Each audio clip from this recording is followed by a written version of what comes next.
Hello everyone, आपका स्वागत है इस क्लास में। इस क्लास में हम कंप्यूटर जनरेशन के बारे में पढ़ेंगे। बेसिकली कंप्यूटर जनरेशन को 5 भागों में डिवाइड किया गया है, first, second, third, fourth, fifth. ये 5 जनरेशन जो हैं वो किस तरह से अलग अलग टाइम पीरियड में क्या क्या न्यू टेक्नोलॉजी के साथ आई, इसके बारे में इस लेक्चर में हम जानेंगे। साथ ही साथ हम नोट्स भी बनाएंगे जो आपके किसी भी कॉम्पिटिशन एग्जाम्स के लिए आपके लिए काफी यूजफुल होगी। तो चलिए स्टार्ट करते हैं। पहला जनरेशन है first generation of computer. Basically इस जनरेशन में हम ये देखते हैं कि एनिएक कंप्यूटर का निर्माण किया गया जो सन 1946 में किया गया था और जिसे जे प्रेस्पर एकर्ड और जॉन विलियम नॉचली ने किया था। इन दोनों के सहयोग से 1946 में एनिएक कंप्यूटर का निर्माण किया गया। ये फर्स्ट जनरेशन ऑफ कंप्यूटर है और इसी कारण से इसका महत्व और भी ज्यादा बढ़ जाता है। तो ये कंपटीशन का बहुत इंपॉर्टेंट क्वेश्चन है जिसमें ये पूछा जा सकता है कि एनिएक का फुल फॉर्म क्या है या एनिएक के बारे में बताइए, या फिर ऑप्शन में कुछ इसी तरह का एक क्वेश्चन आपसे पूछा जा सकता है। तो एनिएक का जो फुल फॉर्म था वो था electronic numerical integrator and calculator. अब इसका ऐसा नाम रखने के पीछे क्या साइंस है? Electronic numerical integrator and calculator का मीनिंग ये होता है कि आप इस कंप्यूटर को इलेक्ट्रॉनिकली ड्राइव कर सकते हैं, चला सकते हैं, और इसमें इंटीग्रेशन होता है न्यूमेरिक डिजिट्स का। इसका मतलब कि ये प्लस माइनस इंटू डिवीजन करने के लिए उपयोग में लाने वाला कंप्यूटर था और फर्स्ट कंप्यूटर था जो एक जनरल पर्पस कंप्यूटर था। जो भी जनरल नीड्स रहती थी उनको फुलफिल करने के लिए ये कंप्यूटर लाया गया था। इसके साथ इसका बहुत ज्यादा महत्व इसीलिए है क्योंकि इसमें बहुत सारे डिमेरिट्स थे, बहुत सारे मेरिट्स थे, और इसके बावजूद भी इस कंप्यूटर को एक्सेप्ट किया गया। इसके बाद इसमें काफी सारे चेंजेस आए और बेसिकली एनिएक जो कंप्यूटर था उसमें कुछ डिमेरिट्स कहें या मेरिट्स कहें, एक्चुअली उसके उस समय के अनुसार ये बहुत बड़ी उपलब्धि थी जो एनिएक आया फर्स्ट जनरेशन ऑफ कंप्यूटर में। इसका डिमेरिट पॉइंट ये था कि इसका वजन बहुत ज्यादा था, मतलब कि 30 टन का इसका वजन था और इसका आकार भी बहुत ज्यादा था। इसका आकार था लगभग 1800 स्क्वायर फीट, मतलब कि एक रूम के बराबर ये जनरल पर्पस कंप्यूटर स्थान घेर लेता था। अब बात ये थी कि यदि इतना बड़ा एरिया कोई घेरेगा तो उसमें पोर्टेबिलिटी का तो कोई इशू ही नहीं है, मतलब एक जगह से दूसरी जगह उससे ले जाया ही नहीं जा सकता। बिल्कुल यही होता था एनिएक के साथ कि उसे कहीं एक जगह से दूसरी जगह ले जाना संभव नहीं था। साथ ही साथ इसमें एक और बेस्ट टेक्नोलॉजी वैक्यूम ट्यूब का इस्तेमाल किया गया। ये वैक्यूम ट्यूब जो रहता है ये बेसिकली होता कैसा है? वैक्यूम ट्यूब इस तरीके से एक बल्ब के आकार का रहता है। यहां पर कैथोड है, यहां पर एनोड है, और इस तरह से ये वैक्यूम ट्यूब जो रहता है ये बहुत इंपॉर्टेंट पार्ट था जो सर्किटरी को कंप्लीट करता था एनिएक कंप्यूटर की और फर्स्ट जनरेशन ऑफ कंप्यूटर की। तो इसीलिए ये वैक्यूम ट्यूब का आना इस फर्स्ट जनरेशन ऑफ कंप्यूटर में हुआ। अब आगे देखते हैं। सेकंड पॉइंट है इसका वजन 30 टन था, 30 से 50 फीट लंबा था और इसमें 18,000 वैक्यूम ट्यूब्स का इस्तेमाल किया गया था। अब आप समझ सकते हैं कि एक वैक्यूम ट्यूब जो रहता है वो एक बल्ब के आकार का रहता है, तो छोटे छोटे बल्ब जो रहते हैं वो 18,000 यूज किए जाते हैं इसमें। यदि 18,000 बल्ब यूज किए जाएंगे तो इसका डीमेरिट ये आता है निकल के फर्स्ट जनरेशन ऑफ कंप्यूटर में कि एक तो साइज बहुत ज्यादा बढ़ जाता है, सेकंड इसमें हीट बहुत ज्यादा जनरेट होती है, थर्ड यदि हीट जनरेशन होगी तो टेम्परेचर डिफरेंस हम कैसे इसमें मेंटेन करेंगे, और इससे भी ज्यादा इंपॉर्टेंट चीज है कि इसे चलाना किस तरह से संभव है। जैसे कि 18,000 वैक्यूम ट्यूब्स का इस्तेमाल किया जा रहा है यदि इसमें, तो इसको इलेक्ट्रिसिटी की भी जरूरत होती है, वो भी बहुत ज्यादा खपत होती थी। तो ये सब डिमेरिट पॉइंट्स भी थे फर्स्ट जनरेशन ऑफ कंप्यूटर के। लेकिन खुशी की बात ये थी कि एक जनरल पर्पस कंप्यूटर हमारे सामने आ चुका था एनिएक के फॉर्मेट में। तो ये जो एनिएक था वो 1946 ईस्वी में हमारे सामने आया और इस तरह से था। अब हम नेक्स्ट पॉइंट को देखते हैं। बेसिकली ये यूएस आर्मी के लिए उनकी फायरिंग टेबल को कैलकुलेट करता था।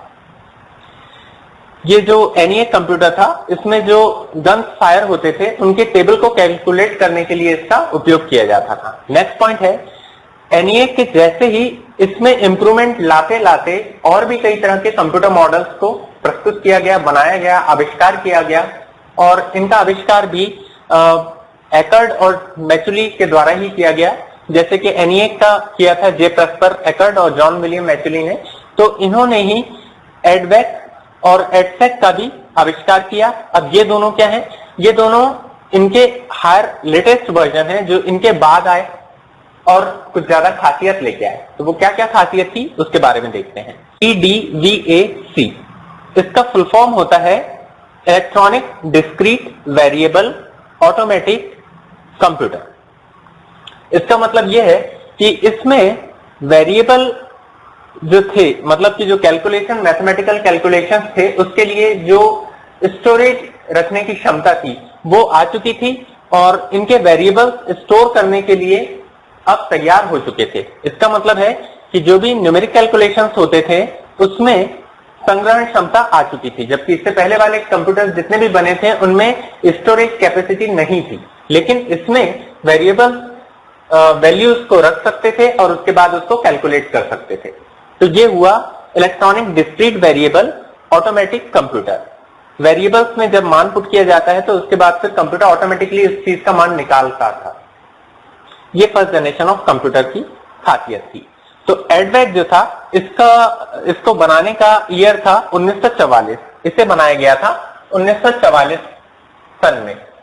एडसेक नाम का कंप्यूटर बना जिसका फुल फॉर्म होता है electronic delay storage automatic calculator, EDSAC, electronic delay storage automatic calculator. ये स्टोरेज डिवाइस भी रखता था अपने साथ और मैग्नेटिक डिस्क और मैग्नेटिक टेप पंच कार्ड की सहायता से इसमें इंफॉर्मेशन को सेव किया जा सकता था। साथ ही साथ ये कैलकुलेशन को टाइम लगाता था, कभी कभी रॉन्ग आउटपुट देता था, लेकिन कंपाइल करता था, कंप्लीट करता था। ये फर्स्ट जनरेशन का कंप्यूटर था, इसलिए इस लेवल तक आना भी इसके लिए बहुत गर्व की बात थी, बहुत महत्वपूर्ण बात थी, क्योंकि फर्स्ट जनरेशन कंप्यूटर में ये कंप्यूटर्स जो थे ये पहली बार दुनिया में इस फॉर्मेट में आए थे, जिनका आकार तो बहुत बड़ा था लेकिन फिर भी वो कैलकुलेशन करते थे। कहीं ना कहीं मदद की ओर बढ़ रहा था कंप्यूटर, जो ह्यूमन के लिए बहुत उपयोगी था। तो अब आगे देखते हैं 6 पॉइंट क्या है। 6 पॉइंट है vacuum tube, punch card, magnetic tape का प्रयोग किया जाने लगा। अब इसमें सबसे इंपॉर्टेंट चीज ये है कि वैक्यूम ट्यूब के बारे में तो आप जान चुके हैं। पंच कार्ड का उपयोग क्यों किया जाता है? पंच कार्ड का उपयोग बेसिकली किया जाता था एज एन स्टोरेज डिवाइस, मतलब कि बैच प्रोसेसिंग पे जब भी कुछ काम किया जा रहा है तो पंच कार्ड का उपयोग किया जाता था। अब ये पंच कार्ड जो है वो इस तरह से यूज करते थे कि मान लीजिए आपको 50 पेज टाइप करना है और उसके बाद 50 पेजों का प्रिंट आउट निकालना है, तो आप क्या करेंगे कि पंच कार्ड की सहायता से सबसे पहले इसे टाइपिंग मोड पर लाएंगे, टाइप कंप्लीट करेंगे और उसके बाद ये एक बैच के फॉर्मेट में आपको वर्क कंप्लीट करना होगा। जब ये बैच 50 पेज टाइप कर लेगी तो उसके बाद फिर सेकंड टास्क पर हम बढ़ेंगे और ये सेकंड टास्क होगी 50 पेजों का प्रिंट आउट देना। तो इस तरह से पंच कार्ड का उपयोग डेटा को फीड करने या डेटा को सेव करने के लिए किया जाता था और इसके अलावा मैग्नेटिक टेप और मैग्नेटिक डिस्क का भी प्रयोग किया जाता था। मैग्नेटिक टेप का उपयोग किया जाता था। तो इस फर्स्ट जनरेशन ऑफ कंप्यूटर में basically vacuum tube, punch card और मैग्नेटिक टेप का उपयोग किया जाता था। अब आप मैग्नेटिक टेप से क्या समझते हैं? तो मेरे प्यारे दोस्तों, आपको पता होगा कि पुराने जमाने में कैसेट हुआ करते थे। कैसेट कैसे होते थे और क्या होता था उनमें, ये चीज हम देखते हैं। कैसेट कुछ इस प्रकार के होते थे। आप लोगों के घरों में ये अभी भी हो सकते हैं, किसी किसी के फैमिली में। इस तरीके से एक टेप की रील रहती थी और ये जो टेप की रील रहती थी इससे हम खेलते भी थे। इसमें हम पत्थर मान लेते थे और इलेक्ट्रिसिटी पोल में लटका देते थे और इस तरह से खेलते थे। तो ये बेसिकली मैग्नेटिक टेप जो था वो कुछ इस तरीके का था, या ऐसे पतला मैग्नेटिक टेप था जिसमें इंफॉर्मेशन सेव होती थी। तो इस तरह का जो मैग्नेटिक टेप था, जो मैग्नेटिक रिकॉर्ड में भी काम में आता है, वो फर्स्ट जनरेशन ऑफ कंप्यूटर में यूज किया जाता था। इसके साथ जैसे कि हमने बताया कि बैच वाइज प्रोसेस होती थी। तो बैच वाइज मतलब किसी भी एक काम को करने के लिए एक प्रकार के कार्य एक साथ और दूसरे प्रकार के कार्य दूसरे टाइमिंग में किया जाता था। मतलब कि एक समय में आपको एक ही तरह के सारे कार्य कर लेने हैं। टाइपिंग कार्य करना है तो पूरे जितने भी टाइपिंग वर्क है वो आप एक साथ करेंगे। उसके बाद प्रिंटिंग वर्क करना है तो वो भी आप एक साथ करेंगे। तो मेरे प्यारे दोस्तों, मेरा ख्याल है कि आपको यहां से यहां तक समझ में आ गया होगा। अब हम देखते हैं इसका नेक्स्ट पॉइंट। अब इसमें जो भाषा उपयोग में लाई जाती थी वो भाषा कौन सी थी? वो भाषा थी मशीनी भाषा और असेंबली लैंग्वेज। अब ये असेंबली लैंग्वेज क्या होती है, मशीनी भाषा क्या होती है, इस बारे में हम जान लेते हैं। तो बेसिकली कंप्यूटर में 3 प्रकार की भाषाएं चलती हैं। पहला होता है हाई लेवल लैंग्वेज, दूसरा होता है मिडिल लेवल लैंग्वेज और थर्ड होता है लोअर लेवल लैंग्वेज। जो हाई लेवल लैंग्वेज है वो कंप्यूटर की लैंग्वेजेस को डिफाइन करने के लिए, जैसे सी, सी प्लस प्लस और बाकी जो लैंग्वेजेस हैं उनके लिए डिजाइन करने के लिए उपयोग में लाया जाता है, जो ह्यूमन रीडेबल होती है, ह्यूमन अंडरस्टैंडेबल भी होती है। मतलब कि जिसको आम आदमी देख सकता है, पढ़ सकता है, समझ सकता है। ऐसी लैंग्वेजेस को हाई लेवल लैंग्वेज कहा जाता है। मिडिल लेवल लैंग्वेज कौन सी हुई? ये हुई एक असेंबली लैंग्वेज, या फिर ये होती है machine language, low level language, जो मशीन लैंग्वेज भी कहलाती है। इसके और हाई लेवल लैंग्वेज के बीच की कड़ी मिडिल लेवल लैंग्वेज कहलाती है। इसमें कुछ वर्ड्स मशीनी भाषा के रहते हैं, कुछ वर्ड्स हाई लेवल लैंग्वेज के रहते हैं। तो इस तरीके से असेंबलर जैसे यूज करता है उसे असेंबली लैंग्वेज या मिडिल लेवल लैंग्वेज का कहा जाता है। अब बात करते हैं lower level language. Low level language केवल वही लैंग्वेज है जो केवल कोई मशीन समझ सकती है। अब मशीन, हम जानते हैं मेरे प्यारे दोस्तों कि मशीनें केवल 0 और 1 की भाषा समझ सकती हैं। तो 0 और 1 से जो मशीनी भाषाएं उत्पन्न होती हैं 0-1 के फॉर्मेट में, वो सारी लैंग्वेजेस मशीनी लैंग्वेज कहलाती हैं। और यही मशीनी लैंग्वेज और असेंबली लैंग्वेज का इस्तेमाल किया गया फर्स्ट जनरेशन ऑफ कंप्यूटर्स में।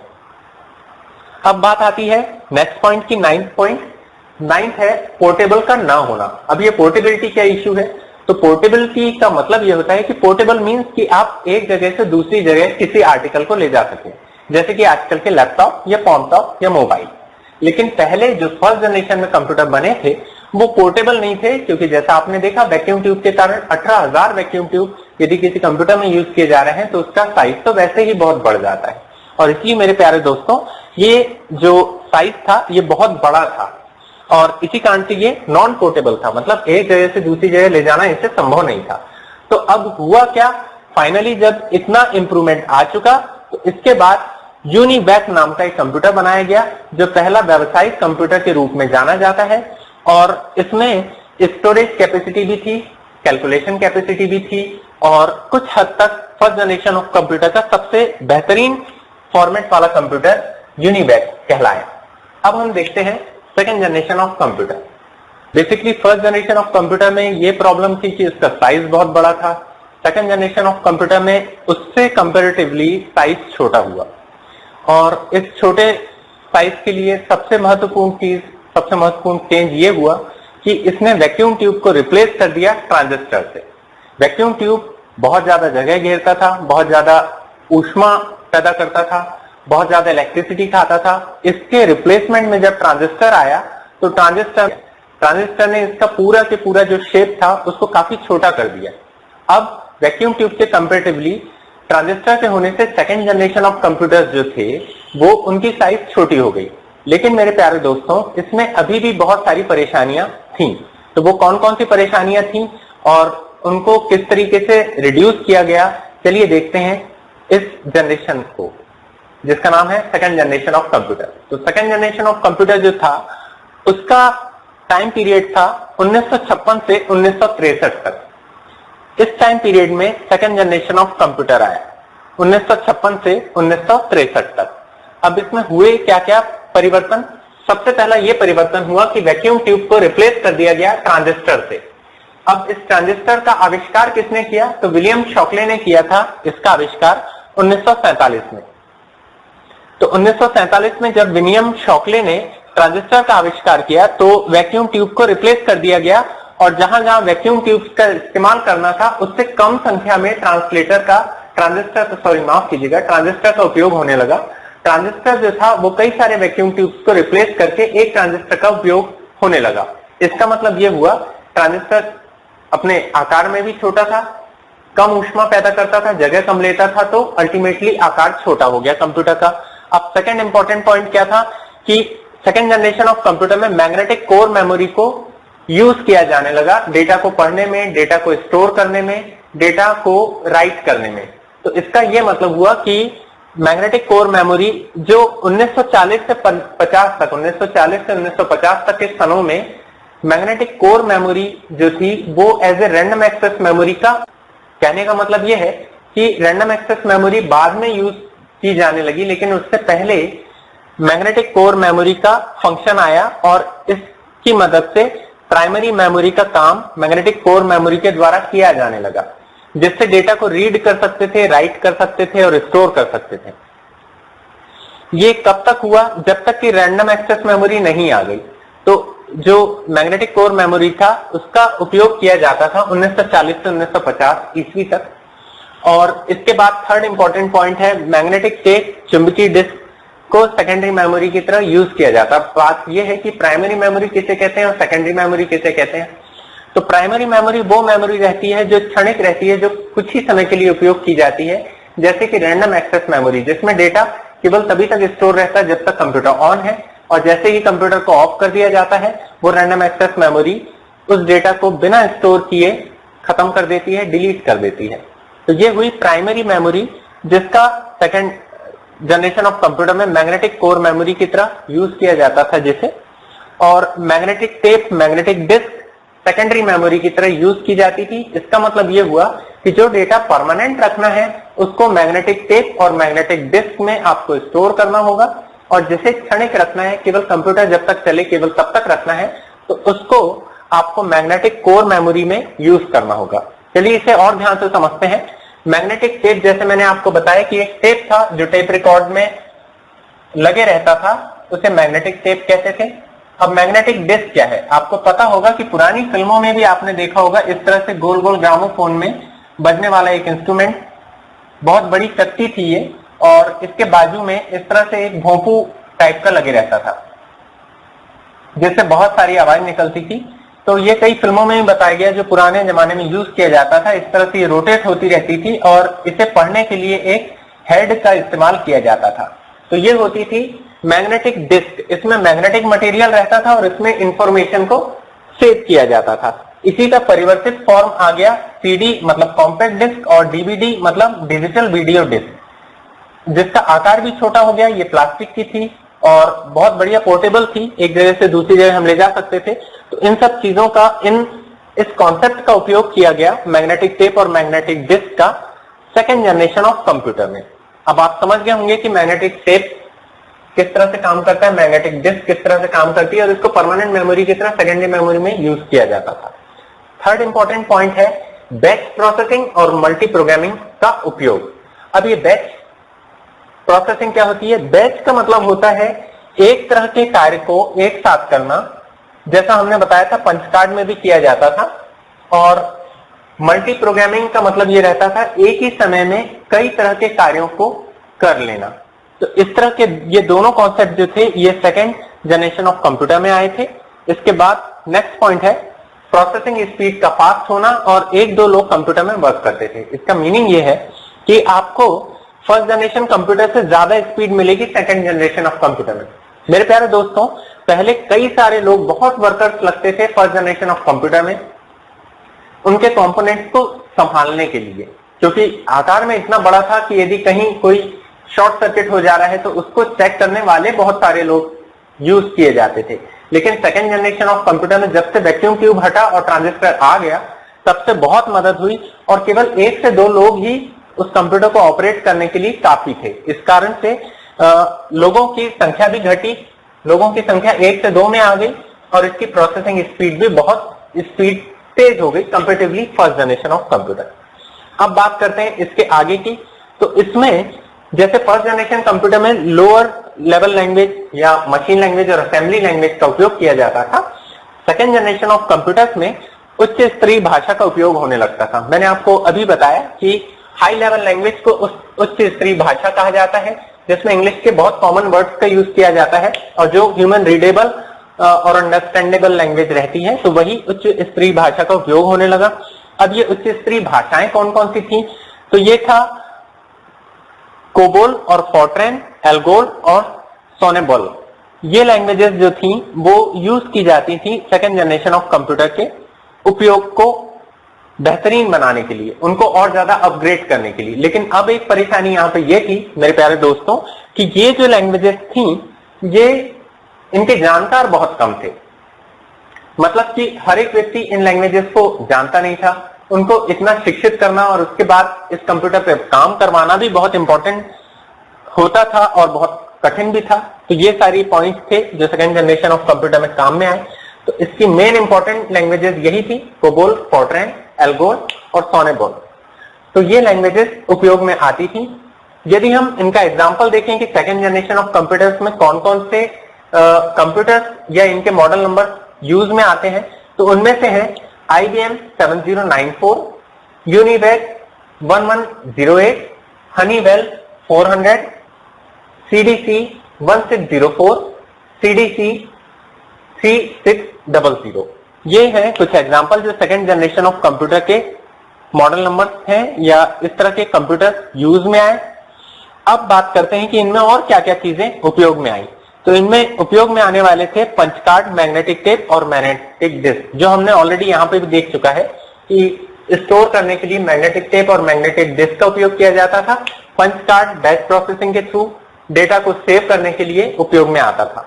तो ये सेकेंड जनरेशन ऑफ कंप्यूटर है। अब हम देखेंगे थर्ड जनरेशन ऑफ कंप्यूटर। प्यारे दोस्तों, अब हम आ गए हैं जनरेशन थर्ड में। फर्स्ट और सेकेंड जनरेशन में हमने देखा कि फर्स्ट जनरेशन वैक्यूम ट्यूब हुआ करता था, सेकेंड जनरेशन में ट्रांजिस्टर हुआ करता था। अब थर्ड जनरेशन में आईसी का इस्तेमाल किया जाने लगा। अब ये आईसी क्या चीज होती है मेरे प्यारे दोस्तों? आईसी होती है इंटीग्रेटेड सर्किट। अब इंटीग्रेटेड का मतलब होता है आपस में जुड़ा हुआ, इंटीग्रेशन का मतलब होता है एक दूसरे से संयुक्त जुड़ा हुआ। तो ये इंटीग्रेटेड है और एक ऐसा सर्किट, इलेक्ट्रॉनिक्स ऐसा सर्किट जिनमें कई सारे छोटे छोटे कंपोनेंट जो हैं वो आपस में, डायोड जो हैं वो आपस में, कई माइक्रोचिप्स आपस में जुड़े हुए हैं। इस तरह से जो सर्किट तैयार होता है उसको कहा जाता है आईसी सर्किट या इंटीग्रेटेड सर्किट। अब ये जो आईसी सर्किट था वो एग्जैक्टली क्या था इसके बारे में और थोड़ा सा बताना चाहूंगा कि जब फर्स्ट और सेकेंड जनरेशन के कंप्यूटर्स आए थे तो उनमें बहुत सारे एलिमेंट्स ऐसे थे जो सेपरेट थे, अलग अलग सर्किट प्रोड्यूस करते थे और इस कारण से उनका एरिया भी, वैक्यूम ट्यूब की बात करते हैं तो वैक्यूम ट्यूब बहुत सारे नंबरों में 18,000 वैक्यूम ट्यूब्स का फर्स्ट जनरेशन ऑफ कंप्यूटर में इस्तेमाल किया गया। और जब ये एक दूसरे से जुड़े तो बहुत बड़ा सर्किट प्रोड्यूस करने लग गए। इसके बाद आया सेकेंड जनरेशन ऑफ कंप्यूटर जिसमें ट्रांजिस्टर जो था वो थोड़ा छोटे आकार का होने के कारण सहायता प्रदान किया उसने। और अब जो थर्ड जनरेशन ऑफ कंप्यूटर था वो एक आईसी चिप की तरह उपयोग होने लगा जो साइज में बहुत छोटे थे। मतलब सबसे बड़ा साइज तो वैक्यूम ट्यूब का ही था, उससे छोटा साइज हुआ सेकेंड जनरेशन ऑफ कंप्यूटर में ट्रांजिस्टर का, और उससे भी ज्यादा छोटा साइज हुआ आईसी चिप का या इंटीग्रेटेड सर्किट का। अब आप समझ गए होंगे, यदि मैं ये कह रहा हूं कि साइज छोटा हो रहा है इसका मतलब ओवरऑल कंप्यूटर का भी साइज छोटा होना स्टार्ट हो गया। अब क्योंकि ओवरऑल साइज छोटा हो रहा है, इलेक्ट्रिसिटी भी कम लगेगी, जगह भी कम लगेगी, ऑपरेशन भी बहुत इजीली हो जाएंगे। आप जानते हैं कि थर्ड जनरेशन ऑफ कंप्यूटर्स में हाई लेवल लैंग्वेज का तो सेकेंड जनरेशन से ही इस्तेमाल होना स्टार्ट हो गया था। तो थर्ड जनरेशन के कंप्यूटर्स में भी हाई लेवल लैंग्वेज का इस्तेमाल किया जाने लगा और बहुत अच्छे तरीके से इस्तेमाल किया जाने लगा। ये भी कहा जा सकता है कि थर्ड जनरेशन के कंप्यूटर्स में ऑपरेटिंग सिस्टम ही इन सारे कंपोनेंट्स को ड्राइव करने के लिए उपयोग में आने लगा। अब ऑपरेटिंग सिस्टम क्या होता है, आगे आने वाली यूनिट्स में हम ऑपरेटिंग सिस्टम के बारे में डीप इंट्रोडक्शन पढ़ेंगे। अभी आप बस ये बात जान लीजिए कि जितने भी संसाधन होते हैं, कंप्यूटर्स के एलिमेंट्स होते हैं, उन सबको कंट्रोल करने के लिए एक सॉफ्टवेयर का इस्तेमाल किया जाता है। जो सबसे बड़ा सॉफ्टवेयर होता है जो सारे कंपोनेंट्स को इस्तेमाल करने के लिए उपयोग में लाया जाता है, वो सॉफ्टवेयर कहलाता है ऑपरेटिंग सिस्टम। बेसिकली इसकी डेफिनेशन कुछ इस तरह से है कि ऑपरेटिंग सिस्टम खुद कुछ काम नहीं करता लेकिन एक सरकार की तरह यूज होता है जो दूसरों से काम करवाती है। तो इस तरह से ये ऑपरेटिंग सिस्टम भी थर्ड जनरेशन के कंप्यूटर में इस्तेमाल किया जाने लगा और भी काफी सारे बेहतरीन टेक्नोलॉजी का इंट्रोडक्शन इस थर्ड जनरेशन में हुआ जो हम पढ़ेंगे। सबसे पहला था आईसी सर्किट या इंटीग्रेटेड सर्किट, जो आपस में जुड़े कई सारे कंपोनेंट्स, कहने का मतलब ट्रांजिस्टर हुए, रेजिस्टेंस हुए और अदर स्मॉल डिवाइसेस जो थी उन सबको हटा के केवल एक आईसी ने स्थान ले लिया। अब ये बहुत छोटा होता था और ये आईसी आज भी उपयोग की जाती थी। मतलब थर्ड जनरेशन के जो भी कंप्यूटर्स थे वो लगभग वर्तमान में आगे बढ़ रहे थे और इनका बहुत अच्छा इस्तेमाल होना स्टार्ट भी हो गया था। तो आईसी चिप का इस्तेमाल किया गया। अब ये आईसी चिप बनाया किसने? तो रॉबर्ट नाइस और जैक किल्बे ने 1958 में इस आईसी चिप का आविष्कार किया था, जिसमें इनने बहुत सारी मेहनत की थी और उसके बाद ये आईसी चिप कई सारे एक्सपेरिमेंट्स के बाद बनके सामने आई। अब बात करते हैं स्टोरेज कैपेसिटी का बहुत ज्यादा होना, क्योंकि ये आईसी चिप एक ऐसी चिप थी जो कई सारे स्मॉल कंपोनेंट्स को इंटीग्रेट कर लेती थी। इसी कारण से इसी आईसी चिप की मदद से स्टोरेज कैपेसिटी भी बहुत ज्यादा हो गई। अब ये स्टोरेज कैपेसिटी क्या होती है? स्टोर करना मतलब किसी चीज को संग्रहित करके रखना। यदि हम किसी डॉक्यूमेंट को संग्रहित करते हैं तो वो हम कंप्यूटर में फाइल या फोल्डर की मदद से संग्रहित करते हैं। तो अब बात करते हैं कि संग्रहण एग्जैक्टली होता क्या है। यदि हम बात करते हैं किसी टेक्स्ट की या लेटर की, तो हम उसे कंप्यूटर में स्टोर करके रखते हैं, किसी ड्राइव में स्टोर करके रखते हैं और ये किलोबाइट में अपना डेटा लेती है। अब इससे ज्यादा एरिया जो रहता है वो एक इमेज लेती है जो एमबी में रहती है या कभी कभी केबी में भी रहती है। इससे ज्यादा एरिया लेती है एक ऑडियो फाइल। अब ये ऑडियो फाइल होती है जो हम केवल बोलते हैं, उसमें फोटो नहीं होती, वीडियोस नहीं होते, ये कहलाती है ऑडियो फाइल। तो स्टोरेज डिवाइस जो रहती है वो इमेज के कंपेरेटिवली ज्यादा ऑडियो फाइल ज्यादा कैपेसिटी यूज करती है और इससे ज्यादा कैपेसिटी यूज करती है स्टोरेज करने के लिए वीडियो फाइल, जिसमें सबसे ज्यादा स्टोरेज कैपेसिटी लगती है। तो बेसिकली स्टोरेज कैपेसिटी क्या हुई? स्टोर करने की क्षमता को ही स्टोरेज कैपेसिटी कहा जाता है।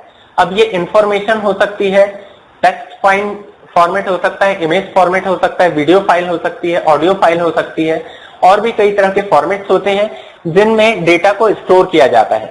तो ये जो स्टोरेज कैपेसिटी थी ये फर्स्ट सेकंड जनरेशन के कंप्यूटर्स में कम थी, लेकिन थर्ड जनरेशन के कंप्यूटर में आईसी के कारण इस स्टोरेज कैपेसिटी में भी बहुत जबरदस्त इजाफा हुआ, बढ़त हुई और काफी कम जगह में हम डेटा को संग्रहित कर पाए। अब इसकी नेक्स्ट क्वालिटी की बात करते हैं कि इसमें पावर भी बहुत कम यूज होने लगा, क्योंकि आईसी चिप होती थी, चिप बहुत कम जगह घेरती थी। इसी कारण से इसे पावर चलाने के लिए जितनी भी ऊर्जा का इस्तेमाल किया जाता था वो कम करते थे, कम होता था। लेकिन आज भी इसमें एसी का उपयोग किया जाता था, एयर कंडीशनर का उपयोग किया जाता था, क्योंकि जो कंपोनेंट्स थे वो काफी डेलिकेट थे, बहुत कमजोर कंपोनेंट्स थे। मतलब कि जो आईसी सर्किट्स रहते हैं वो काफी पतले रहते हैं और इनको भी केयर की बहुत स्पेशल जरूरत होती है, तो इसी कारण से इसमें एसी का इस्तेमाल किया जाता था। अब बात करते हैं नेक्स्ट पॉइंट की। ये बहुत विश्वसनीय होते थे, सस्ते होते थे और इन्हें मिनी कंप्यूटर्स भी कहा जाता था। कहने का मतलब ये है, विश्वसनीय का मतलब ये था कि जो भी इनपुट दिया जाता था राइट आउटपुट मिलता था।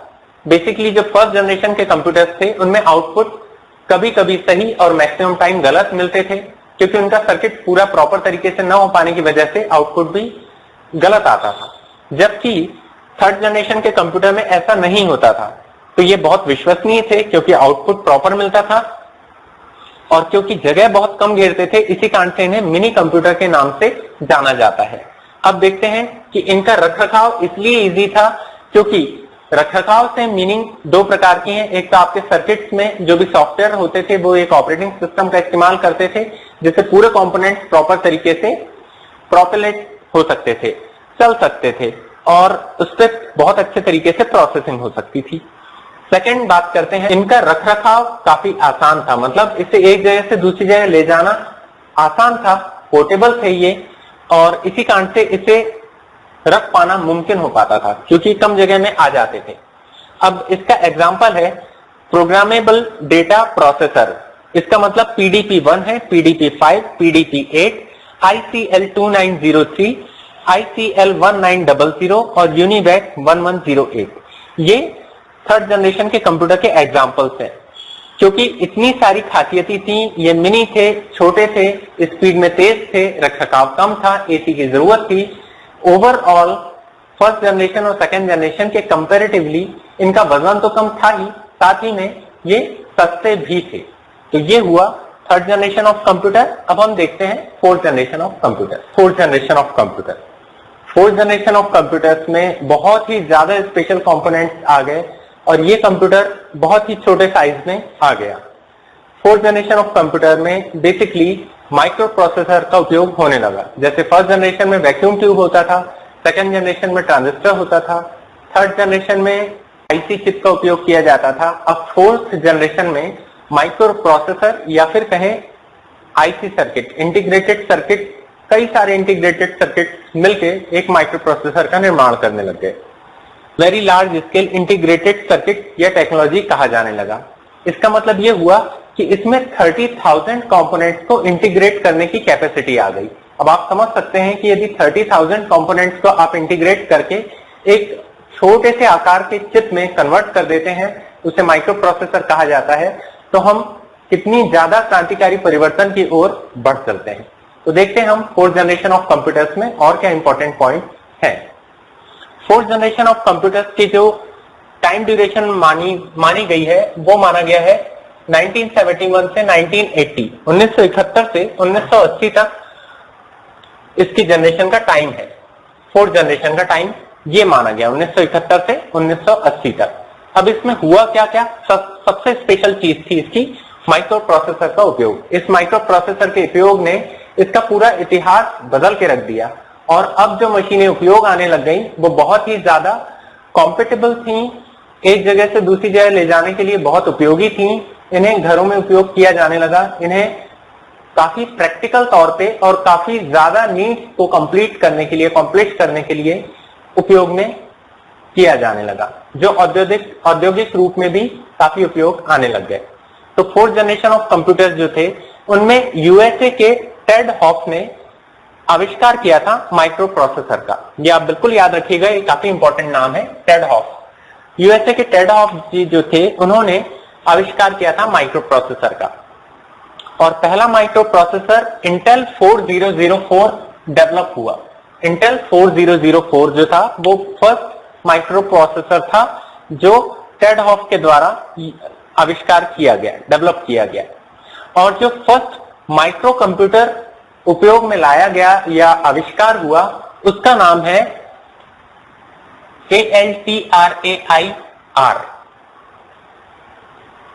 Altair 800, ALTAIR 800। अब इसमें कंप्यूटर जो थे वो काफी तीव्र गति से चलने वाले, उनकी प्रोसेसिंग स्पीड बहुत हाई थी, उनकी गणना करने की क्षमता भी बहुत अच्छी थी। सबसे ज्यादा स्पेशल चीज फोर्थ जनरेशन के कंप्यूटर्स में ये था कि इसमें GUI का उपयोग किया गया। अब मेरे प्यारे दोस्तों, ये GUI क्या होता है इसके बारे में समझते हैं। GUI का फुल फॉर्म होता है ग्राफिकल यूजर इंटरफेस। इसका मतलब ये होता है कि आपको चित्रों के आधार पर यह बात समझाई जाए कि आप क्या कर सकते हैं और क्या नहीं। अब आप ये देख सकते हैं कि यदि मैं आपसे ये बोलूं कि एक इंस्ट्रक्शन जो ये है इसे आप पढ़ के बताइए, और इस तरह के इंस्ट्रक्शन को पहले पढ़िए, समझिए और उसके बाद एग्जीक्यूट करिए, तो ये तो काफी आपसे परेशानी वाला कार्य हो जाएगा कि इसको तो हम पहचान ही नहीं सकते, क्योंकि ये जो लैंग्वेज है ये तो मशीनी लैंग्वेज है, 0 और 1 के फॉर्मेट में यूज की जाती है। लेकिन यदि मैं इन सब इंस्ट्रक्शन की जगह मैं आपसे बोलूं कि इस डॉक्यूमेंट को आप सेव कर दीजिए और सेव की बटन भी आपको दिखाई देने लग जाए कंप्यूटर में, जैसे MS ऑफिस वर्ड में दिखाई देती है सेव की बटन, तो आप बहुत इजीली या तो कंट्रोल S करके उसको सेव कर देंगे या फिर उस इमेज पर टिप करके आप इसे सेव कर सकते हैं। तो ये दोनों ही तरीके आपके लिए काफी उपयोगी होंगे। तो हुआ क्या, यही है ग्राफिकल यूजर इंटरफेस। ग्राफिक्स के जरिए एक यूजर को इंटरेक्ट किया जाना और इस तरह से इंटरफेस प्रोड्यूस करना जिससे मशीन और आदमी के बीच में एक पतली सी फिल्म बन जाए और वो दोनों एक दूसरे की भाषा को समझ सकें। इसे ही ग्राफिकल यूजर इंटरफेस कहा जाता है। एक और हम एग्जांपल लेते हैं।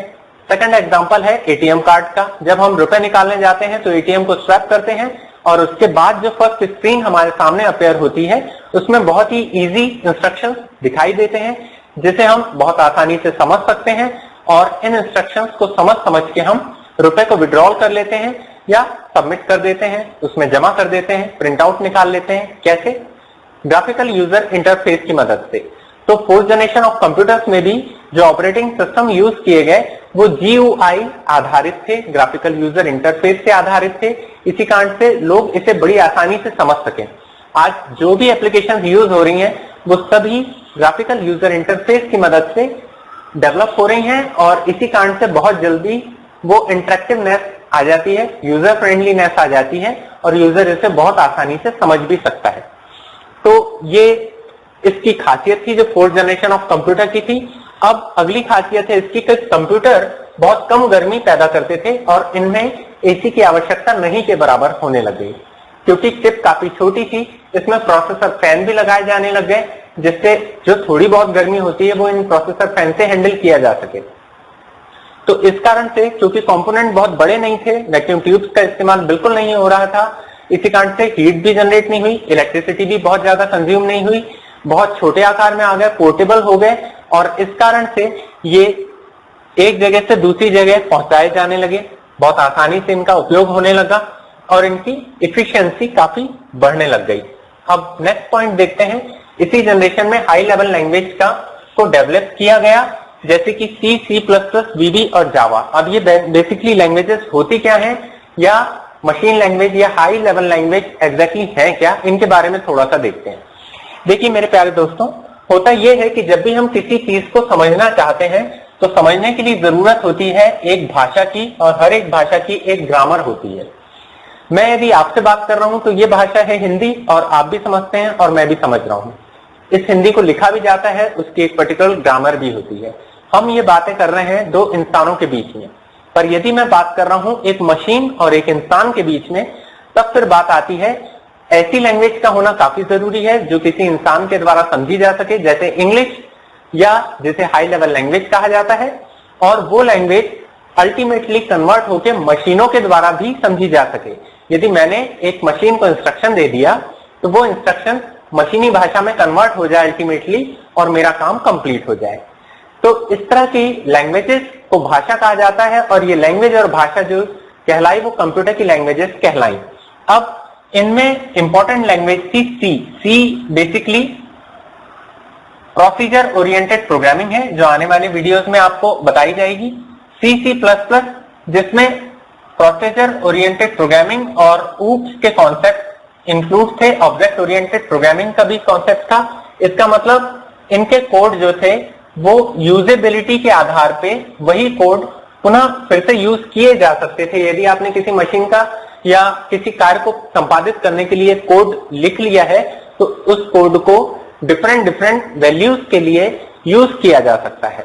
उसको भी मैं एक एग्जांपल से समझाता हूं मेरे प्यारे दोस्तों कि यदि मैं आपसे ये बोलता हूं कि इवन और ऑड नंबर का पता लगाना है, तो यदि मैं एक ऐसा फॉर्मूला जनरेट कर देता हूं जिसमें x की वैल्यू हम जो रखें, यदि उसे 2 से डिवाइड करें और वो रिमाइंडर जो है वो 0 ला के रख दें, तो फिर वो एक इवन नंबर होगा। यदि मैं इस तरह की कोई एग्जांपल आपके सामने पुट करता हूं और मान लीजिए मैंने x की वैल्यू रख दिया 2, अब यहां पर 2/2 मतलब कि रिमाइंडर जो रहेगा वो 0 रहेगा इसमें, और रिमाइंडर क्योंकि 0 है इसी कारण से ये एक इवन नंबर होगा। कहने का मतलब ये कि यदि मैं इस कोड का इस्तेमाल किसी भी एक अंक के लिए करता हूं तो इवन नंबर मेरे सामने आके खड़े हो जाएंगे। दूसरी भाषा में यदि मैं एक दूसरा कोड ऐसा डेवलप कर देता हूं कि यदि x divide by 0 is not equals to 0 तो ये ऑड नंबर हो जाए। इसका मतलब यदि x की वैल्यू मैं कुछ ऐसी पुट कर दूं जिसमें रिमाइंडर 0 नहीं होता है तो फिर वो एक ऑड नंबर कहलाए। तो इस तरह के दोनों कोड रीयूज किए जा सकते हैं, दूसरी डिजिट्स के लिए हम यूज कर सकते हैं। तो वो रीयूजेबिलिटी का कॉन्सेप्ट भी C++ और आने वाली लैंग्वेजेस के लिए उपयोग किया जाने लगा। ये सारी चीजें यूज में आई फोर्थ जनरेशन ऑफ कंप्यूटर्स के। अब हम आगे देखते हैं। नेक्स्ट पॉइंट है इसका कंप्यूटर VLSI टेक्नोलॉजी का उपयोग करता है। तो very large scale integrated technology जो थी वो इसलिए यूज की गई कि ज्यादा से ज्यादा कंपोनेंट बहुत ही कम स्पेस में आ सके। नेक्स्ट पॉइंट है हमारा, इतने बड़े सर्किट का इतनी छोटी सी जगह आने के कारण ही इसका नाम माइक्रो प्रोसेसर रखा गया। नेक्स्ट पॉइंट है, इंटीग्रेटेड सर्किट में जैसे मैंने बताया कि इंटीग्रेशन होता है, मतलब कि सारे कंपोनेंट एक दूसरे से पूरे तरीके से जुड़े रहते हैं। अब ये सारे कंपोनेंट जब एक दूसरे से जुड़े रहेंगे हर तरफ से, तो ये इंटीग्रेशन किसी भी सूचना को किसी भी कोने से एक जगह से दूसरी जगह आसानी से ट्रांसफर करने के लिए काफी होता है। मैं बात कर रहा हूं कंपोनेंट्स के टर्म में। तो इसमें लगभग 30,000 कंपोनेंट्स का इंटीग्रेशन होता था, जुड़े हुए रहते थे। और ये 30,000 कंपोनेंट्स कौन होते थे? जो सर्किट को पूरा करते थे और जो प्रोसेसिंग में मदद करते थे। इसी कारण से ये काफी छोटे स्पेस में आ सकते थे। ये आईसी जो थी, इंटीग्रेटेड सर्किट जो था, ये काफी कम छोटी स्पेस में आ सकती थी और इस कारण से कंप्यूटर बहुत ज्यादा उपयोगी सिद्ध होने लग गया। GUI आधारित OS इस्तेमाल होने लगा। मैंने आपको बताया कि ग्राफिकल यूजर इंटरफेस का मतलब होता है ग्राफिक्स से रिलेटेड यूजर की इंटरफेस। अब इंटरफेस का मतलब ये रहता है जहां दो डिफरेंट टेक्नोलॉजीज आपस में कम्युनिकेट करें, वो एक माध्यम इंटरफेस कहलाता है। एक एग्जांपल के तौर पे यदि हम एटीएम कार्ड का एग्जांपल लेते हैं तो यूजर और मशीन के बीच एटीएम कार्ड का जो फर्स्ट स्क्रीन रहता है वो ग्राफिकल यूजर इंटरफेस कहलाता है। ग्राफिकल यूजर इंटरफेस में व्यक्ति का दी हुई सारे इंस्ट्रक्शन, व्यक्ति के द्वारा दिए गए इनपुट को मशीन एक्सेप्ट करती है और उस पर रिएक्ट करके हम तक बाकी सूचनाओं को पहुंचाती है। तो एक रिजल्ट के तौर पे एटीएम कार्ड से यदि हम रुपए निकालते हैं तो सबसे पहले वो हमें पिन एंटर करने के लिए कहती है। जब हम पिन एंटर कर देते हैं तो बैलेंस बताती है। यदि हमें उसके बाद रुपए निकालना है तो हम रुपए निकाल सकते हैं उससे, और यदि हमें बैलेंस चेक करना है तो उसकी रिसिप्ट हमें प्राप्त हो जाती है। तो ये सब चीजें तभी संभव हो पाई जब मशीन और ह्यूमन के बीच एक समझ सकने वाली एक इंटरफेस काम की, और वो समझ ग्राफिकल यूजर इंटरफेस के माध्यम से संभव हो पाई, जिसमें फोटोज दिखते हैं, चित्र दिखते हैं, इमेजेस दिखती हैं, और इसके साथ हम ये समझ पाते हैं हमें क्या करना है।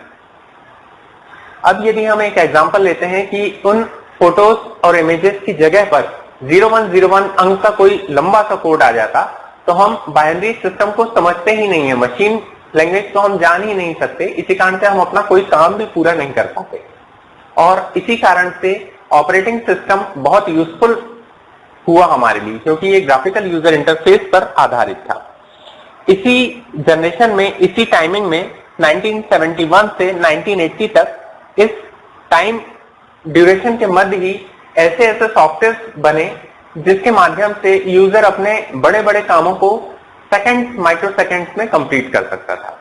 मैं बात कर रहा हूं वर्ड प्रोसेसर की, वर्ड प्रोसेसिंग सॉफ्टवेयर की, जो एक एप्लीकेशन सॉफ्टवेयर है, डाटा शीट की, जिसमें हम बहुत सारे स्टूडेंट्स का डेटा या डिफरेंट टाइप ऑफ डेटा को एंटर कर सकते हैं और उसे प्रोसेसिंग भी कर सकते हैं। डेटाबेस की, डेटाबेस का मतलब होता है उन सारी इंफॉर्मेशन का कलेक्शन जो हमारे ऑफिसेस या लोगों के डेटा को सुरक्षित रखने के लिए काम में आती है। डेटाबेस का एक एग्जांपल है बैंक, और बैंक में रिलेटेड अकाउंट होल्डर्स की जानकारी। यदि एक बैंक में 1000 कस्टमर्स हैं तो उन कस्टमर्स की सारी जानकारियां एक ही जगह पर रख पाना और एक क्लिक में निकाल पाना तभी संभव है जब हम डेटाबेस से रिलेटेड एप्लीकेशन सॉफ्टवेयर का यूज करते हैं। तो ये सभी सॉफ्टवेयर उस समय के लिए व्यवसायिक तौर पे और जनरल पर्पस के लिए बहुत ही ज्यादा उपयोगी सिद्ध हुए। 4th जनरेशन के कंप्यूटर्स हम आज भी उपयोग करते हैं और इस तरह से हम अपने काफी इंपॉर्टेंट कामों को, रोजमर्रा के कामों को कंप्लीट कर पाते हैं। नेक्स्ट है इसमें कि इसके पिटफॉल्स क्या है।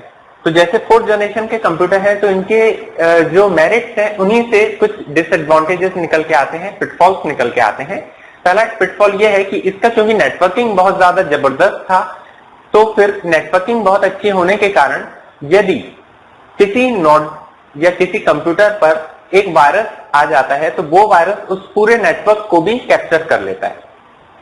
कहने का मतलब है यदि एक नोड में 6 कंप्यूटर हैं A, B, C, D, E, F, तो यदि कंप्यूटर A में वायरस आया या वायरस है तो वो वायरस A से B में, B से C में और इस तरह से पूरे सिस्टम पे अटैक करने के लिए काफी होता है। ये इसका डीमेरिट है और इसे कुछ समय बाद सॉल्व किया गया। जब 4th जनरेशन के कंप्यूटर्स की इरा थी उसके बाद इसे कंप्लीट किया गया। नेटवर्किंग में एंटीवायरस का इस्तेमाल किया गया। वायरसेस क्या होते हैं? वायरसेस होते हैं मेरे प्यारे स्टूडेंट एक तरह का सॉफ्टवेयर प्रोग्राम। अब सॉफ्टवेयर प्रोग्राम क्या होता है? वायरस एग्जैक्टली एक सॉफ्टवेयर प्रोग्राम रहते हैं जो अपने जैसी ही अन्य फाइलों को कन्वर्ट कर देते हैं। एक फेमस वायरस का नाम है न्यू फोल्डर वायरस, जो बाकी कंप्यूटर के सारे फोल्डर्स को न्यू फोल्डर के नाम से कन्वर्ट कर देता है। अब होता क्या है इसके रिजल्टेंट ये होता है कि सारी इंफॉर्मेशन जो रहती है वो डिलीट हो जाती है, कन्वर्ट हो जाती है इन वायरस के फॉर्मेट में और इस तरह से हमारा सिस्टम करप्ट हो जाता है, खराब हो जाता है। हमारी इंफॉर्मेशन डिलीट हो जाती है, कन्वर्ट हो जाती है तो वो इंफॉर्मेशन हम तक नहीं रह पाती है, हमारा सिक्योर डेटा अनसिक्योर हो जाता है। इस कारण से ये बहुत बड़ी प्रॉब्लम खड़ी हो गई थी 4th जनरेशन के कंप्यूटर्स में। नेक्स्ट प्रॉब्लम हुई मल्टीमीडिया का जबरदस्त उपयोग। मल्टीमीडिया सबसे ज्यादा स्टोरेज लेती है और सबसे ज्यादा स्टोरेज लेने के कारण मल्टीमीडिया से रिलेटेड जितने भी कंपोनेंट्स हैं उनको मेमोरी की बहुत ज्यादा जरूरत होती है। इस मेमोरी की जरूरत के चलते हार्ड डिस्क की कैपेसिटी को बढ़ाना भी एक बहुत बड़ी टास्क हो गई थी और मल्टीमीडिया सिस्टम में मेमोरी का बहुत ज्यादा उपयोग होने लगा था, जिसके कारण इंटरनेट का भी उपयोग बहुत ज्यादा बढ़ गया था। अब उस समय इंटरनेट इतना ज्यादा प्रचलित नहीं था, इसी कारण से 4th जनरेशन के कंप्यूटर में कंप्यूटर को चलाते वक्त इन सारी दिक्कतों का सामना करना पड़ता था। यदि हम 4th जनरेशन के कंप्यूटर्स के एग्जाम्पल के बारे में बातें करते हैं तो इसके एग्जाम्पल होते हैं IBM 434 और Cray XMT, जिसे हम सुपर कंप्यूटर भी कहते हैं। ये एग्जाम्पल है 4th जनरेशन के कंप्यूटर के। इस लेक्चर में आपने देखा 4th जनरेशन के कंप्यूटर्स के बारे में कुछ इंपॉर्टेंट चीजें जो एग्जाम पॉइंट ऑफ व्यू से बहुत ज्यादा उपयोगी हैं। यदि आपको ये जानकारियां अच्छी लगती हैं तो आप प्लीज मेरे चैनल को सब्सक्राइब कीजिए, शेयर कीजिए, जिससे आने वाले वीडियोस मैं और बेहतर बना सकूं और आपके इंफॉर्मेशन के लिए ज्यादा से ज्यादा क्वांटिटी में वीडियोस अपलोड कर सकूं। Thank you very much. अब हम देखते हैं पांचवी पीढ़ी के कंप्यूटर्स या 5th जनरेशन ऑफ कंप्यूटर्स, उनमें क्या खास बात थी। 1981 से वर्तमान के युग तक हम देख सकते हैं इसमें गजब के चमत्कार हुए। मतलब कभी कोई व्यक्ति 1st जनरेशन में ये सोच भी नहीं सकता था कि 5th जनरेशन कंप्यूटर्स इस तरह से क्रांतिकारी तरीके से हमारे सामने आएंगे और हमारी सारी मुश्किलों को ठीक करने में हमारी मदद करना स्टार्ट कर देंगे।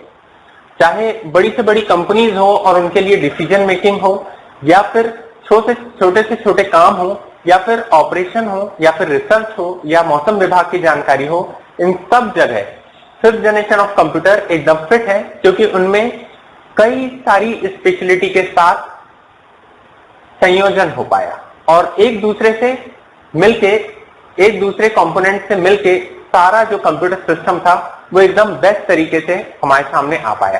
तो इसमें क्या क्या स्पेशलिटी थी, चलिए देखते हैं। सबसे पहले तो 5वें जनरेशन के कंप्यूटर जो थे उनका टाइम ड्यूरेशन 1981 से वर्तमान युग, मतलब अभी चल ही रहा है और इसमें काम चालू है।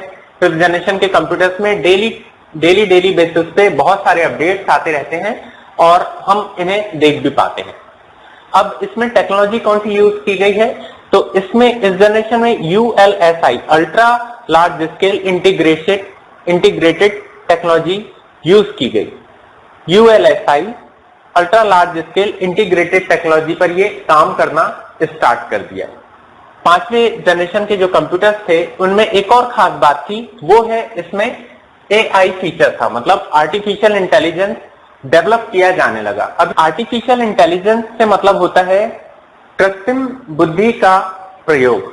हम अपने सिस्टम में जब इस तरह की फीडिंग करना स्टार्ट करते हैं जिससे कंप्यूटर उस सिचुएशन में आने पर उससे रिलेटेड आउटपुट देना स्टार्ट कर दे। मान लीजिए यदि सिस्टम को इमेज रिकॉग्निशन सिस्टम पे ऑन कर दिया जाए कि जब वो कुछ देखे तो उससे कंपेयर करके हमको अंक बताना स्टार्ट कर दे, और हम एक पेड़ के ऊपर एक रस्सी टांग देते हैं। मान लीजिए ये हमारा पेड़ है, ये इस तरह से पेड़ है, ये एक डाल है इसकी, और यहां पे हमने एक रस्सी टांग दी है। अब हम फोटो खींचते हैं इसकी और कंप्यूटर से इस मोड पे काम करवाते हैं कि वो हमें ये बताएगा कि इस तरह से रस्सी यदि टंगी है तो इससे रिलेटेड कौन सा अंक बनता है।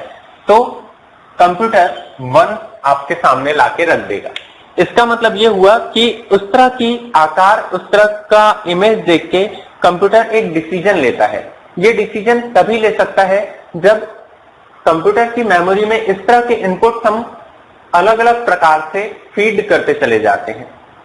तो इस तरह से हम आर्टिफिशियल इंटेलिजेंस के बारे में रिसर्च कर रहे हैं। 5th जनरेशन ऑफ कंप्यूटर में इन्हीं सब चीजों पर काम चल रहा है। इनमें से एक और नेक्स्ट एग्जांपल है वॉइस रिकॉग्निशन सिस्टम, जो आने वाले पॉइंट्स में हम क्लियर करेंगे। अभी देखते हैं इस सिस्टम में नेचुरल लैंग्वेज का प्रयोग किया गया। नेचुरल लैंग्वेज का मतलब ये रहता है यदि हम सिस्टम से हिंदी में बातें कर रहे हैं तो कंप्यूटर का आउटपुट भी हमें हिंदी में प्राप्त होगा। यदि हम इंग्लिश में बातें कर रहे हैं तो कंप्यूटर हमको इंग्लिश में आंसर देगा। इस तरह से जितनी भी लैंग्वेजेस है उन लैंग्वेज में जैसे ही हम इनपुट प्रोवाइड करते हैं कंप्यूटर सिस्टम भी ठीक उसी लैंग्वेज में हमको रिस्पॉन्ड करता है। और यही एक खास बात है 5th जनरेशन ऑफ कंप्यूटर की कि वो नेचुरल लैंग्वेज पे काम करता है। यदि हमने हिंदी में इनपुट दिया, हिंदी में आउटपुट इंग्लिश में, इंग्लिश में। यदि हम XYZ लैंग्वेजेस में बात करते हैं तो उसी लैंग्वेज में हमको आउटपुट मिलता है। और ये बहुत ही ज्यादा प्रभावशाली तरीका हुआ लोगों को एक दूसरे से कनेक्ट करने का। गूगल ट्रांसलेटर भी इनमें से एक बेस्ट एग्जांपल है जो 5th जनरेशन ऑफ कंप्यूटर को बहुत अच्छे तरीके से डिस्क्राइब करता है। सिस्टम ऑटो पायलट मोड पर वर्क कर सके जैसे गूगल असिस्टेंट। अब बात करते हैं, आजकल काफी सारी ऐसी मशीनें जनरेट हो चुकी हैं जिसमें एंड यूजर ड्राइव नहीं करते कारों को या ट्रेन को, ऑटो पायलट पे हम रख सकते हैं जिससे कि सेफ्टी के साथ सिग्नल्स को देखते हुए कंप्यूटर खुद ड्राइव कर सकता है कार को। और ये 5th जनरेशन कंप्यूटर का एक बेस्ट एग्जांपल है। गूगल असिस्टेंट भी इनमें से एक है जिनमें हम यदि कोई चीज सर्च करना चाहते हैं तो हम केवल बोल के गूगल असिस्टेंट से वो चीजों को, उनके बारे में इंफॉर्मेशन को प्राप्त कर सकते हैं। हाई लेवल लैंग्वेज का प्रयोग किया गया। इस ड्यूरेशन में पाइथन, C#, जावा एक्सेट्रा जैसी इंग्लिश हाई लेवल लैंग्वेजेस का आविष्कार हुआ, जनरेट होना स्टार्ट हुई और इन पर बहुत अच्छे तरीके से काम भी, प्रोग्रामिंग भी इनमें किया जाने लगा। नेक्स्ट एग्जांपल है, नेक्स्ट पॉइंट है वॉइस रिकॉग्निशन सिस्टम को डेवलप किया। आप बिल्कुल ये बात जानते हैं कि बोलने पर जो इनपुट दिए जाते हैं उन पर सर्च होती है गूगल असिस्टेंट के माध्यम से और रिलेटेड रिजल्ट हमको मिलते हैं। यही है वॉइस को रिकॉग्नाइज करके सिस्टम को चलाने वाली वॉइस रिकॉग्निशन सिस्टम।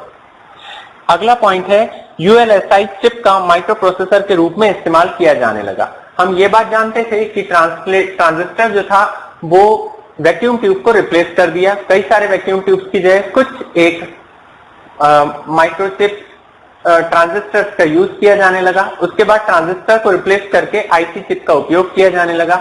इसके बाद हमने माइक्रो प्रोसेसर का उपयोग किया और कई सारे माइक्रो प्रोसेसर को रिप्लेस करके हम ULSI चिप का उपयोग करने लगे। अब जगह कम हो गई, फंक्शनैलिटी बढ़ने लगी और इस तरह से जब सर्किट पूरे हुए तब हमारे सामने बेस्ट एग्जांपल्स आए डेस्कटॉप के, लैपटॉप के, फोनटॉप के, नोटबुक के, अल्ट्राबुक के, क्रोमबुक के। आप ये बात बिल्कुल जान सकते हैं कि आजकल घड़ी में भी हम व्हाट्सएप, फेसबुक, कॉलिंग, इस तरह के काफी सारे वीडियो टॉक कर सकते हैं। ये सब संभव हो पाया 5th जनरेशन ऑफ कंप्यूटर की इन लेटेस्ट टेक्नोलॉजी की मदद से। अगला और बेस्ट पॉइंट है हमारा, ये कंप्यूटर आकार में बहुत छोटे थे। जैसे कि मैं इस वीडियो लेक्चर को भी रिकॉर्ड कर रहा हूं मोबाइल से। मोबाइल काफी छोटी डिवाइस है और इसी एक डिवाइस में हम वीडियो भी कर रहे हैं, ऑडियो भी रिकॉर्ड कर रहे हैं। आप मेरे लेक्चर्स को भी इतने अच्छे तरीके से देख सकते हैं, समझ सकते हैं और छोटे छोटे आकार में छोटे छोटे होने लग गए। ये तेज प्रोसेसिंग स्पीड हो गई, मल्टीटास्किंग होने लग गई, एक साथ कई सारे काम होने लग गए 5th जनरेशन के कंप्यूटर में। आर्टिफिशियल इंटेलिजेंस पे ज्यादा फोकस होने लगा 5th जनरेशन ऑफ कंप्यूटर्स का। ये सस्ते थे, विश्वसनीय थे, कॉम्पिटेबल थे और बेहतरीन फॉर्मेट में हमारे सामने आने लगे फिफ्थ जनरेशन ऑफ कंप्यूटर।